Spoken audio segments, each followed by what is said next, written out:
speaking of having the talk, parents have a lot of uncomfortable situations with their kids. It can be awkward. But would you trust your kids to talk to a stranger? What I'm referring to here is a couple in England who posted on a popular child care website. They were looking for someone to talk to their kids about sex and masturbation because they were struggling to answer the questions themselves. They actually have an 8-year-old girl and a 7-year-old boy. They offered about $3,500 to find someone to teach their children all aspects about sex, sexually transmitted infections. This, I mean, at first blush, you could look at this, it's absurd, but it highlights something, which is how uncomfortable tough conversations can be with your kids. Yes. There's no manual. And I can There's see no manual. that some parents are just that sensitive and not comfortable talking about those kind of things with their kids. So I do want to point out that that wasn't my problem. This is a bad idea, though. It's not a great idea. I think their hearts are in the right place, and so they want their children to be educated, but I don't think they're doing it correctly. Yeah. And also, as parents, just realize that you don't have to be an expert in sexuality to have a meaningful conversation with your kids, right? Absolutely. You know, and that's why, you know, family therapists, that's why we're here. You know, you can. What you wouldn't we be better off putting something online and offering $3,500? Why not go talk to someone who's a professional? Right. Right? I mean, my sessions are not $3,500. You know, you can get it for a lot cheaper than that, right? You need to start charging more. In fact, you should answer this call. I need to book a flight to London. You know?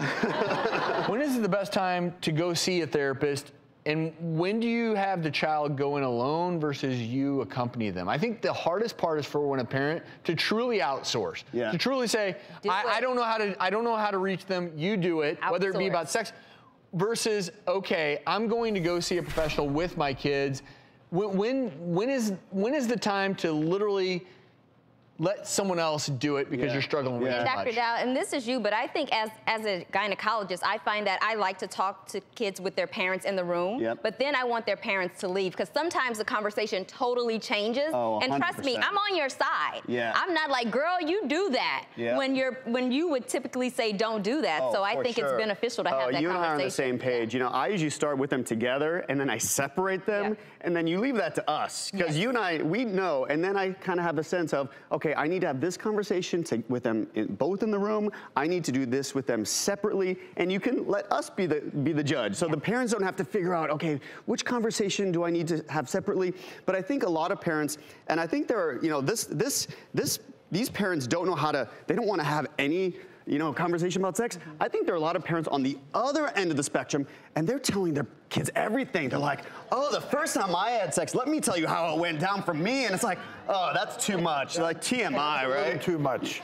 It's a lot too much. And so I think parents need to find that gray area in the sweet spot in the middle. You know, there's a Harvard study that found that 70% of young adults found that they wanted their parents to share more emotional aspects of relationships. So kids are actually craving this. As much as they act like they're embarrassed by their parents, they're actually craving this from you. So I often teach parents, and I model this, it's okay to share some information. So it's not okay to say, hey, the first time I did it, you know, I was 16 in the back of a pickup truck, and let me tell you what it was like.